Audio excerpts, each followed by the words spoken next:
శివుడికి బిల్వపత్రం అంటే ఎందుకు ఇష్టమో మీకు తెలుసా? ఒకప్పుడు బ్రహ్మదేవుడు చేసిన ఓ తపస్సు ఫలితంగా బిల్వవృక్షం భూమిపై అవతరించిందంట. ఈ చెట్టు ప్రతి భాగం పవిత్రమైనదే. దీని ఆకులు, పండ్లు, చెట్టు మీద ఉన్న వాయువు కూడా చాలా పవిత్రమైనది. శివపురాణంలో చెప్పబడినట్లు బిల్వదళం 3 ఆకులతో ఉంటుంది. ఇవి 3 గుణాలను సూచిస్తాయి. అవేంటంటే సత్వం, రాజసం, తమసం. ఈ 3 శక్తులు కలిసినదే శివుడు.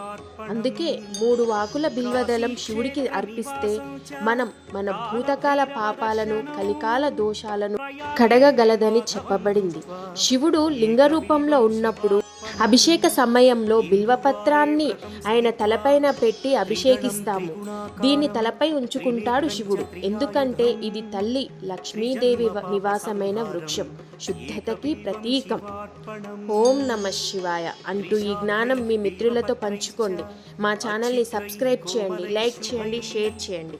ఓం నమః శివాయ. హర హర మహాదేవ. శంభో శంకర్.